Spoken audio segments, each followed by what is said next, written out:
I hope that you are well. Thank you so much for joining me today, where we're here to talk about books. Today's book is Dry by Neal Shusterman and Jarrod Shusterman. And Dry is a young adult contemporary dystopian story that takes place in a California experiencing a drought of epic proportions. Early in the book, the drought has progressed to the point where not only are residents unable to water their lawns and gardens, but they're also unable to use water for household use. So no drinking water, no water to prepare food, and no water for cleaning. Dry is told from the perspective of 4 teens enduring this drought. So there's Alyssa, who has a brother Garrett, and her neighbor Kelton. Kelton secretly has a crush on Alyssa. Jackie is a girl who lives on the streets, and at a very important point in the book, she helps Alyssa, Garrett, and Kelton out of a tough spot.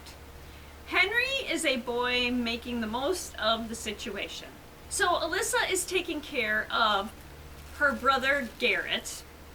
Their parents went in search of free water from FEMA, but they haven't returned.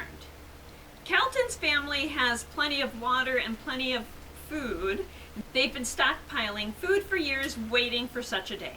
When Alyssa takes Garrett to find their parents, Kelton accompanies them. The trip takes longer than any of them could ever have imagined. Along the way, they meet Jackie and then Henry, each who are dealing with their own issues. All 5 of these characters will have to make impossible choices and difficult decisions if they hope to survive the catastrophe. It was strange for me personally reading this book because where I live, we are experiencing a drought, not to the level of the drought the characters in the book are dealing with, but it just added another layer of understanding and a new dimension to the story for me. The conflict in this story comes from 2 sources, character versus character and character versus nature. The other books I'll talk about today all have a degree of conflict from character versus nature. Trapped by Michael Northrup. When a blizzard strikes, Scotty and his friends Pete and Jason are among the last 7 remaining at school waiting to be picked up. Spending the night at school doesn't seem too bad, especially when Krista and Julie are just down the hall.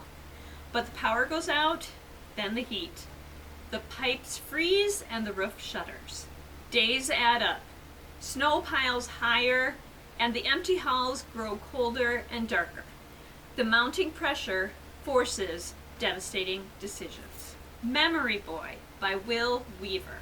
3 years after a chain of volcanic eruptions, ash still falls from the sky. For Miles Newell and his family, the danger's increasing. In Minneapolis, the Newells are experiencing a city that is becoming a wasteland of looting. They decide to escape to the safety of greater Minnesota, but they find that people everywhere are changing and no one can be trusted. They have left behind all they've ever known to journey into the wilderness and find an uncertain future.